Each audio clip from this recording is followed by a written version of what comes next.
When I was a young boy, and even before I was able to receive Holy Communion, I remember very well going with my parents to Mass and observing how they would spend a good, quality, and prayerful time before the Blessed Sacrament.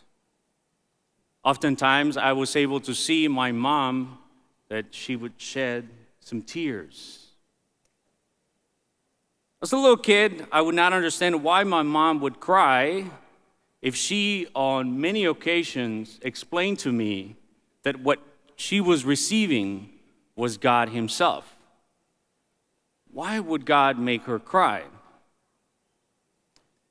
Time and God gave me the answer with more clarity than I can ever imagine. But for all the kids who are here, it's nice to see all the first communicants who come. If you ever see your parents cry in front of our Lord, don't worry. God is purifying, God is cleansing, God is nourishing and comforting them in that moment. Reflecting on this particular spiritual experience of me watching my parents pray before the Blessed Sacrament had a huge impact in my life. And it made me realize the importance of showing in our lives what it means to be one with God. With time, these wonderful experiences multiply tremendously in my ministry. I'm always grateful for the opportunity to witness that encounter between God and us, whether it is at Holy Mass, the sacrament of reconciliation, visiting someone in the hospital, or coming to a Eucharistic Congress, and so on. I'm sure that many of you have experienced something similar yourselves. For my parents, the constant renewal of faith helped them to move beyond those extraordinary moments of grace to be good Eucharistic ministers, to teach marriage prep, to help with retreats for married couples, and so many more activities in the parish. The fruits of grace in their lives were so many. Of course, apart from raising 15 children at home, how in the world were they able to do it?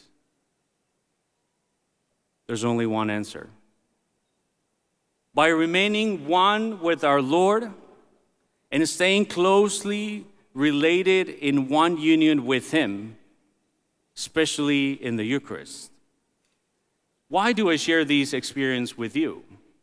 Because it is important for us not only to show our faith, but to also realize the commitment that we have with God. And will show others what it means to be one with Him.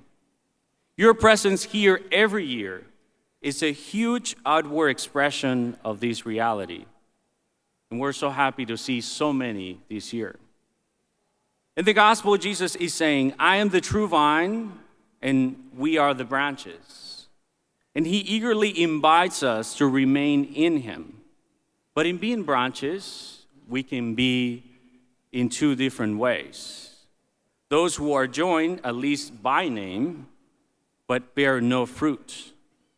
And those who are joined and yield fruit and are capable of yielding even more. The first kind speaks of the danger that we all can fall into in proclaiming to be one with God and at the same time say, I believe in Jesus and I want to be saved, but I also want to do whatever I want with my life, with my body, and with others. We cannot deny that faith is the beginning of salvation, and it is the first movement of the Spirit to be drawn closer to God. But it's also true that living faith must be translated into deeds and filial unity with Christ and the Church. This is what it means to remain in Christ, to be one with his divine will and with his body, all of us. The invitation of Christ is to remain in him. He's not saying remain a Christian in name and that would be enough, or remain somewhere close to me. He says, in me. Jesus speaks of a remaining that implies not just closeness, but an intimate union with him. This invitation to remain in Christ is what the sacraments are all about, and what the teachings of the church have as a goal. The more we adhere to Jesus' divine will, the more we'll be able to produce fruit. For my parents, fostering this unity of love with Jesus Christ in the Eucharist was so essential that there was no greater priority at home on Sundays. One of the best memories I have of my parents on Sundays was waiting for us after we would come from work in the afternoon. My dad, even before asking, how was my day, or did you have something good for lunch, he would say, which Mass are you going to go? Have you been to confession recently? What time are you leaving to go to Mass? Then he would sit down on a sofa near the exit door and watch the clock screaming from time to time. You have 10 minutes left. You have 5 minutes left. You gotta go now, and so on. Like my parents, I hope that many of us, or all of us, are fostering in others, especially among our family members, that wonderful relationship with God, both by showing concern and by showing what it means to remain in Christ. And nothing gives me more hope than seeing more than 10,000 people here at the Eucharistic Congress expressing your desire to be in that union with our Lord. Jesus' greatest desire for us is to be in a permanent union with him.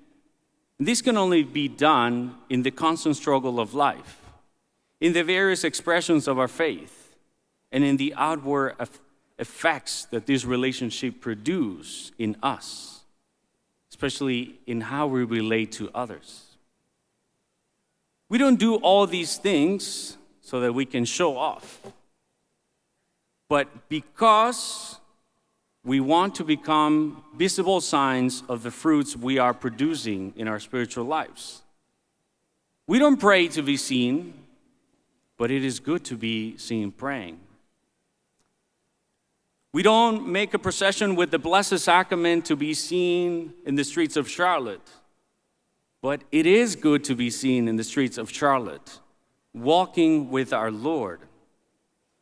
My mom was not crying in front of her children just so that we can see her crying. But it was good for me to see that she had the beautiful connection with our Lord. We are not here to impress our friends. We're not here to show pictures on social media, even though social media may invite more people next year. We are here because we want to show our God how much we love him, how much we desire to be with him, and how much we need his permanent presence among us. If Jesus is asking us to remain in him in order to give fruit, we in turn need to ask where he is remaining these days. We also have to tell Jesus to remain with us, like those apostles in the Emmaus Road. And where do all these statements find a convergence point? The answer is the Eucharist. The Eucharist, unlike many of us, will have a mysterious remaining, a spiritual presence in the world, at least until the end of times. Think about it. 100 years ago, none of us were here. But guess who was here? 100 years from now, none of us will be here, but guess who will be here? The Eucharist. If we remain in God, we remain in He who remains with us at all times.